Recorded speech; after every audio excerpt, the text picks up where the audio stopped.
सगळ्यात प्रथम नमस्कार आणि जय महाराष्ट्र। आज आम्ही हिवाळी अधिवेशनाची पूर्वतयारीच्या आढाव्याची बैठक घेतली आणि माझ्याबरोबर आमचे विधिमंडळाचे सचिव श्री विलास आठवले, तसंच विभागीय आयुक्त बेद्रे मॅडम आणि अनेक इथले स्थानिक अधिकारी, महानगरपालिका आयुक्त, पोलीस आयुक्त आणि विविध डिपार्टमेंट्सचे जवळजवळ 22 वेगवेगळ्या डिपार्टमेंट्सचे अधिकारी इथे उपस्थित होते। मुंबईवरून विधानसभेचे अध्यक्ष राहुलजी नार्वेकर दृकश्राव्य माध्यमाच्याद्वारे कनेक्ट झाले होते आणि एकूण पूर्वतयारी जर का पाहिली तर महत्त्वाचं म्हणजे उद्या BSc होणार आहे, परंतु कामकाज सल्लागार समितीमध्ये सगळ्या पुढचं कार्यावली निश्चित होण्याच्या अगोदर पूर्वतयारी पण करणं गरजेचं होतं, कारण आमचे कर्मचारी विधिमंडळाचे इथे येऊन पोचलेले आहेत। निवास व्यवस्था, विधिमंडळांमधली आवाजाची आणि कामकाजाची व्यवस्था, विधिमंडळामध्ये पत्रकारांच्यासाठी असणारं वायफाय किंवा सुयोगची व्यवस्था, लोकप्रतिनिधींचा सगळी जी निवासाच्या बरोबर आरोग्य व्यवस्था, तसंच अग्निशमन दल किंवा विविध प्रकारच्या आपत्तींमध्ये काम करण्याच्या मदत यंत्रणा, अशा अनेक बाबतींमध्ये आम्ही आढावा घेतलेला आहे। आणि आपल्याला कल्पना आहेच की पुढे येणाऱ्या निवडणुकीच्या आधीचं हे कार्यकालामधलं अधिवेशन असल्यामुळे, त्याचबरोबर अनेक प्रश्नांवरती लोकांची नागपूरच्या अधिवेशनाकडून अपेक्षा असल्यामुळे मोठ्या प्रमाणामध्ये लोक या अधिवेशनाला भेटीसाठी किंवा प्रत्येक कामासाठी येतील असं आम्हाला वाटतं आहे। आजच्या या तयारीच्यामध्ये अत्यंत सुसज्ज पद्धतीने आढावा घेण्यात आलेला आहे। राज्य सरकारच्या वतीने पण मुख्यमंत्री, उपमुख्यमंत्री यांच्या स्तरावरती आढावा झालेला आहे। निवासस्थानांच्याच बरोबर वेगवेगळ्या प्रकारनी आमदार निवासमध्ये किंवा इतरत्रही सुरक्षा कशी राहील याच्यावरही चर्चा झालेली आहे। एक वैशिष्ट्य असं आहे यावेळच्या अधिवेशनाचं की विधान परिषद अस्तित्वामध्ये येऊन 1921 साली, म्हणजे जवळजवळ 2 वर्षच त्याला होऊन जात आहेत, 100 वर्ष पूर्ण झालेली आहे। त्यामुळे हा शताब्दी महोत्सवसुद्धा चालू आहे आणि नागपूरच्या हिवाळी अधिवेशनांनी विधानसभेच्या बरोबर विधान परिषदेमध्येही खूप चांगल्या प्रकारचं योगदान दिलेलं आहे। या पार्श्वभूमीवर 8 तारखेला 8 डिसेंबरला शुक्रवारी आम्ही एक पत्रकारांशी 9:30 ते 11 सकाळीच्या वेळामध्ये ज्यांनी विधान परिषद कव्हर केली असे सगळे आमचे सहकारी आणि विधानसभेतले अर्थात तुम्हाला स्वागतच आहे।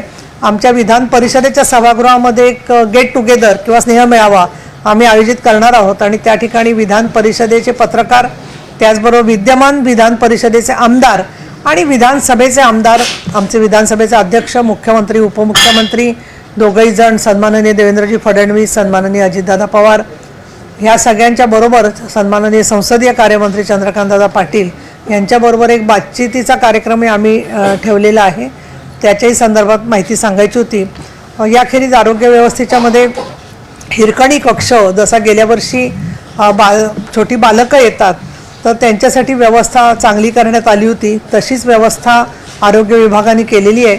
त्याचबरोबर आमदार महिलांच्या बालकांसाठी जशी व्यवस्था आहे तसंच बाहेरसुद्धा जे कर्मचारी महिला येतात, मग त्या पोलीस असतील किंवा अन्य कर्मचारी असतील, त्यांच्या बालकांसाठी सुद्धा एक हिरकणी कक्ष विधिमंडळाच्या बाहेरसुद्धा आरोग्य विभागाने त्याची व्यवस्था केलेली आहे। याखेरीज आरोग्य सेवा देत असताना BP, ब्लड शुगर यासारख्या तपासण्या 24 तास उपलब्ध ठेवलेल्या आहेत की जेणेकरून विधिमंडळाचं कामकाज चालू असताना जरी एखादं BP वाढलं कोणाचं किंवा शुगर खाली गेली तरीसुद्धा ती तपासणी होऊ शकेल आणि आमदार निवासमध्ये सुद्धा त्याची व्यवस्था केली जाणार आहे।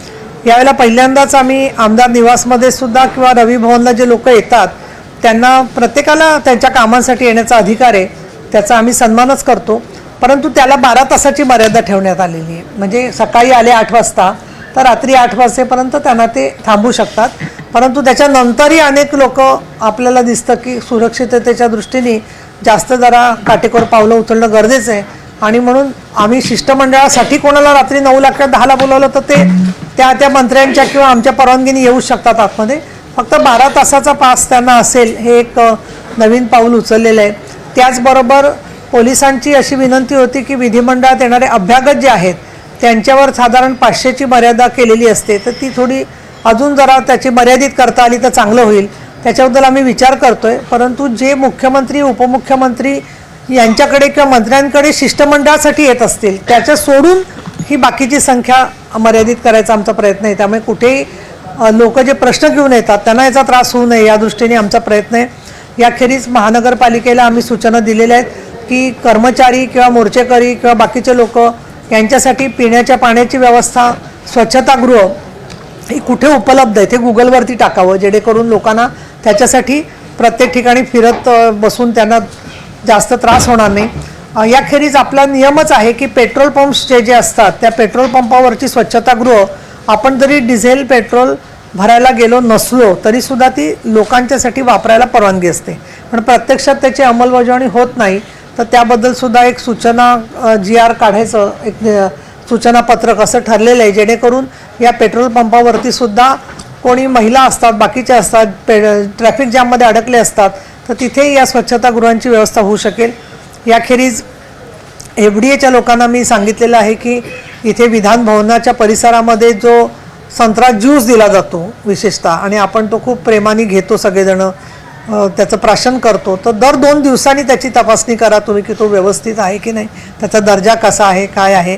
आणि शक्यतो ग्राहकांची पसंती जर का असेल तर काचेच्या ग्लासच्या ऐवजी पेपर ग्लास चांगले जर का वापरले तर तो सुद्धा एक ते धुणं आणि त्याच्या स्वच्छतेच्याबद्दल एक म्हणजे आता गृहिणी म्हणून आम्ही सगळं हे बोलतो असं तुम्ही धरू शकता, परंतु आम्हाला ज्या गोष्टी दिसतात त्याच्यानुसार आम्ही हेही सांगितलं होतं PWDला की भांडी धुण्यासाठी वेगळी व्यवस्था पाहिजे, स्वच्छतागृहातच भांडी धुणं योग्य नाही आहे, तर ती त्यांनी यावेळेला बांधलेली आहे असं त्यांनी मला सांगितलेलं आहे. पण ती मला असं वाटतं की एकूण साथीचे रोग किंवा हे पाहिले तर या सगळ्या आवश्यकच गोष्टी आहेत.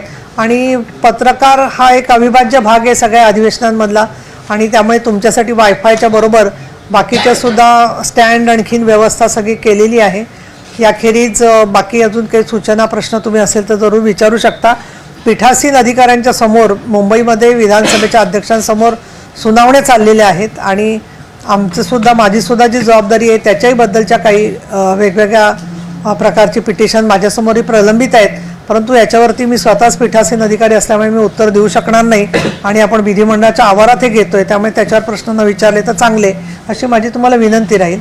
आणि बाकीच्या विधान परिषदेच्या आणि विधानसभेच्या कामकाजाच्या संदर्भात काही तुमचे प्रश्न शंका असतील तर मी इथे एवढं सांगेन की 8,700 कर्मचाऱ्यांची सगळ्यांची व्यवस्था विभागीय आयुक्तांनी केलेली आहे, आणि शेकडो कर्मचारी याच्यासाठी काम करत आहेत. तर यावेळेला आम्ही एक नवीन पाऊल उचलते आहे मी, आणि ते म्हणजे विधिमंडळ काळातसुद्धा एक छोटा अल्पकालीन आढावा घ्यायचा अगदी अर्ध्या तासामध्ये की सगळ्या गोष्टी ज्या आम्ही सूचना दिल्या त्याची अंमलबजावणी झाली आहे का, त्याच्यात काय अडचणी आहेत, आणि अधिवेशन संपण्याच्या आदल्या दिवशीसुद्धा त्याचा एक फीडबॅक आम्ही घेणार आहोत की या सगळ्या सूचनांची प्रत्यक्षात काय कार्यवाही झालेली आहे.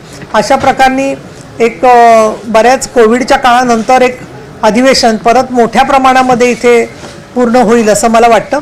आणि आजच्या संदर्भात काही विशेष प्रश्न असतील तर तुम्ही मला उत्तर देण्यासारखे असेल तर मी नक्की देईन, तर विचारा. तारीख जी आहे ती पुढे ढकलायचं सुरू आहे, त्याचं काय ते फायनल उद्याच कळेल? उद्या BSc आमची दुपारी 12-1 वाजताच्या सुमाराला आहे, त्यामुळे उद्या दुपारी काय 11-11:30. हां, पण ठीक आहे, ते संपल्यावरतीच सांगणार ना.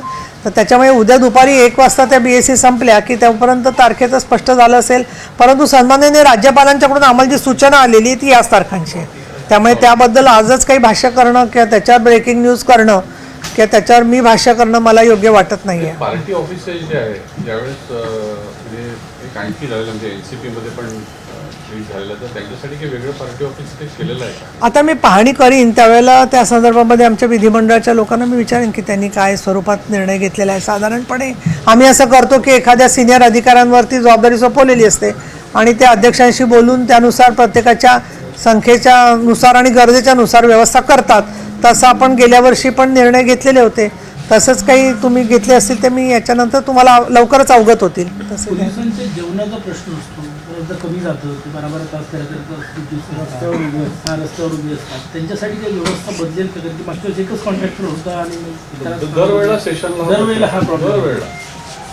आज आमची त्याच्यावरती चर्चा झाली आणि त्याच्यात एक त्यांचं पोलिसांचं निरीक्षण होतं की एखाद्या विविक्षित वेळेला पहिले 2 दिवस जरा मार्गी लागेपर्यंत जास्त अडचणी येतात परंतु त्यांचा प्रयत्न चाललेला आहे की विकेंद्रित पद्धतीने जेवढं व्यवस्था जेवणाची आणि याची होऊ शकेल नाश्त्याची तेवढं करण्याच्या दृष्टीने पोलीस प्रयत्न करत आहेत. आम्ही त्यांना म्हटले की काही लागलं तर आम्ही सहकार्य करतो त्यामध्ये. किती असणार काय असणार? ती तुम्हाला जास्त माहिती असेल जास्त. मॅडम हां हां हां काही पुढे तारखा ढकलण्यात येणार आहेत का अधिवेशनाच्या? कारण की विरोधी म्हणतात आहे की अधिवेशनाच्या तारखा जे फक्त 2च आठवडे होतात आहे तर ते पुढे पण ढकलण्यात यावं असं त्यांचं. नाही नाही, उद्या BSC आहे कामकाज सल्लागार समिती. उद्या कामकाज सल्लागार समितीमध्ये माननीय मुख्यमंत्री, विरोधी पक्षनेते आणि आम्ही सगळेजण असू.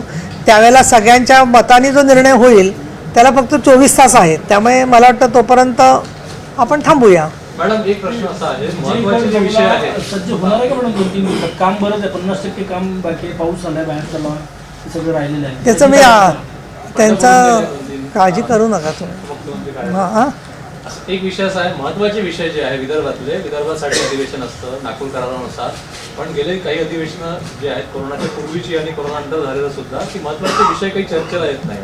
म्हणजे विदर्भातले जे महत्त्वाचे विषय आहेत ते चर्चेला येण्यासाठी सर्वपक्षीय आणि तुम्ही यात काही पुढाकार घेणार आहात का?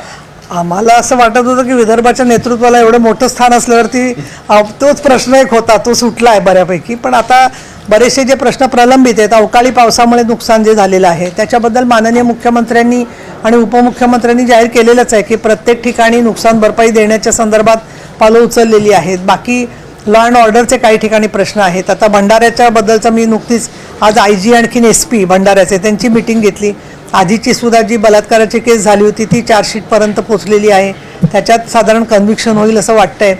बाकीचे सुद्धा काही जे मुद्दे प्रत्येक जिल्ह्यांमधले अकोला किंवा असे घेत आहेत त्याचा आम्ही पाठपुरावा करतोय. काय प्रवीण ना, तर मुद्दा असा आहे प्रवीणजी की आम्ही काय एक अधिवेशन आहे म्हणजे फक्त अधिवेशनात येऊन विदर्भाचं काम करायचं असं नाही आहे. आम्ही स्वतः माझं तुम्हाला तर माहिती आहे आणि बाकी बरेचसे आमदार हे विधिमंडळाच्या मध्ये कुठल्याही अधिवेशनामध्ये सर्वांचेच विषय घेणं अपेक्षित आहे आणि त्यातून विदर्भात अधिवेशन होत असताना त्याची जाणीव मला असं वाटतं की सरकार याच्यात योग्य ते पावलं उचलेल. नाही, एक प्रश्न असा आहे, माओवादापासून सगळे प्रश्न जे आहेत हे प्रश्न काही म्हणजे तुम्ही पण जाणताल, माओवाद्यांनी हत्या केली 3 जणांची, खूप सारे गडचिरोली विषय आहेत, भात उत्पादक शेतकऱ्यांचे वेगळे विषय आहे, आमच्याकडच्या शेतकऱ्यांचे प्रश्न वेगळे आहेत.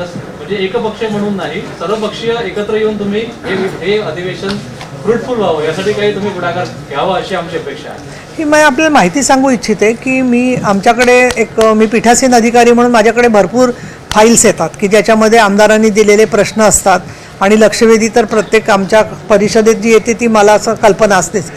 खूप चांगले मुद्दे आमदार घेतात असं माझं निरीक्षण आहे. मग सभेतले असो किंवा परिषदेतले असो आणि सरकारसुद्धा त्याला समाधानकारक उत्तर देण्याचा प्रयत्न करत असतं. याच्यामध्ये आत्ताचे जे प्रश्न मला आलेले दिसत आहेत ते खूप सर्वसमावेशक आणि ज्याच्यावरती चर्चा आहे. दुसरं मला सांगायला हरकत नाही की काही प्रश्नांवरती वस्तुस्थिती मागवलेली आहे, तर तिथे मी उलट सांगितलेलं आहे की वस्तुस्थितीला उत्तर आलं तर उत्तम, नाही आलं तरी आपण ते प्रश्न स्वीकृत करावे. म्हणजे अधिकाधिक प्रश्न किंवा लक्षवेधी घेतल्या जाऊन त्याच्यावर चर्चा व्हावी आणि निर्णायक उत्तरं मिळावी हाच आपला हेतू आहे. आणि या दृष्टिकोनातूनच सगळी आयुधांची आमच्याकडची तयारी बघाल तुम्ही तर रोज प्रत्येक कुठल्या ना कुठल्या आयुधाच्या बद्दलची सगळी तयारी आणि त्याची अगदी चोख पद्धतीने त्याला न्याय देण्यासाठी प्रयत्न आमचा चाललेला आहे. अधिवेशन असलं की म्हणजे याच्यामध्ये विदर्भाचे प्रश्न सुटत नाही, ते प्रलंबितच असतात आणि हे दर हिवाळी अधिवेशन लावतो. यावेळेस विदर्भाचे प्रश्न जास्तीत जास्त सुटतील असा तुमचा हेतू राहील? मला एक साधं वाटतं की पहिल्या दिवशी जो प्रश्न तुमच्या मनात असतो पत्रकारांच्या, त्याच्यामध्ये तुम्ही आणि आम्ही मिळून, मी आता तुम्ही का आम्ही असं बोलत नाही, की हे बाबा 25 प्रश्न प्रायोरिटीचे आहेत आणि त्याच्यावर रोज जर का थोडं वातावरण झालं. आता काही वृत्तपत्र मला माहिती आहेत की जी एक पान एकेका जिल्ह्याबद्दलचं छापतात. खूप महत्त्वाचं आहे ते, कारण जेव्हा प्रस्तावावरती मांडणी होते तेव्हा त्याचा आमदारांना उपयोग होतो. जरी त्यांना माहिती असेल तरी सगळी माहिती एकत्रित स्वरूपामध्ये आलेली दिसते आणि अधिवेशनाचा इफेक्ट पण तुम्ही स्वतः प्रकाशित करत असता. रोज काही ना काही तुम्ही घेतलेल्या मुद्द्यांचा सुद्धा आमदार समावेश करत असतात आणि मला असं वाटतं की आपण असं विधान करणं की अधिवेशनातून काहीच होत नाही हे काही मला तेवढं पटत नाही. याचं कारण असं की मी स्वतः गेल्या 20 वर्षामध्ये नागपूरमध्ये आणि विदर्भामध्ये कितीतरी फरक झालेला बघते आहे. मग त्याच्यात समृद्धी महामार्ग असेल, श्रेय याचं का त्याचा हा प्रश्न नाही आहे. आरोग्य व्यवस्थांच्या संदर्भात असेल, त्याच्यानंतर बाकी आरोग्य व्यवस्थांच्या संदर्भात, कॅन्सर हॉस्पिटलच्या बद्दल, अनेक विद्यापीठांच्या संदर्भामध्ये मला महाराष्ट्रात मी कुठेही जाते किंवा परदेशात तर मला विदर्भातले विद्यार्थी प्राध्यापक शेकडोंच्या हजारोंच्या संख्येने भेटत आहेत, तरुण मिळालेले जे आहेत ते प्रश्न सगळे सुटले असं नाही आहेत, पण सगळंच नकारात्मक घडले असं मला अजिबात वाटत नाही आहे. उलट पक्षी मला असं वाटतं की काही प्रमाणामध्ये काही क्षेत्रांमध्ये आपली नक्की प्रगती होते आहे आणि तंत्रज्ञानामुळे सुद्धा आपण अधिक प्रभावी होतो आहे असं माझं मत आहे. 8 तारखेला मराठा समाजाच्या प्रश्नावर चर्चा आहे. ओबीसी समाजाचे कुठे चर्चा आहे असं आमच्या तालिकेत अजून आलं नाही आहे, अजून जाहीर झालं नाही. मुख्यमंत्र्यांचा प्रस्ताव अशी माहिती ते माहिती तुमच्याकडची ती आहे, जोपर्यंत आमच्या दृष्टीने ते विषय येणार अधिवेशनात त्यात शंकाच नाही आहे. परंतु आज असं बिझनेस सगळा आणि बाकी सगळे कार्यावली अंतिम त्याला स्वरूप दिल्याशिवाय तारीख माझ्या उपस्थितीत मी अशी जाहीर करणं योग्य नाही आहे. स्वतः मुख्यमंत्री सांगू शकतात की माझ्या अमक्या दिवशी घ्यायची इच्छा आहे, ती योग्य आहे की नाही आम्ही तपासून बघू शकतो कुठल्या दिवशी घ्यायचा विषय आहे. पण आत्ताच त्याच्यावरतीच घोषणा करणं थोडं मला असं वाटतं. हा आरक्षणाच्या विषयावरती नक्की सर्व सभागृहांच्या मध्ये चर्चा होणार आणि त्यातून काहीतरी निर्णायक तोडगा निघावा असं सगळ्यांचाच हेतू आहे. एक त्यांना लेडीजना त्यांना बोलू दे. एकच माझा प्रश्न राहिला. काही शब्द जे आहेत ते मागच्या अधिवेशनातही काही शब्द उच्चारले गेले, खोके असतील किंवा इतर काही गोष्टी असतील, दोन्हीकडून सरकारकडूनही काही शब्द वापरले गेले, काही विरोधी पक्षांकडून सुद्धा वापरले गेले.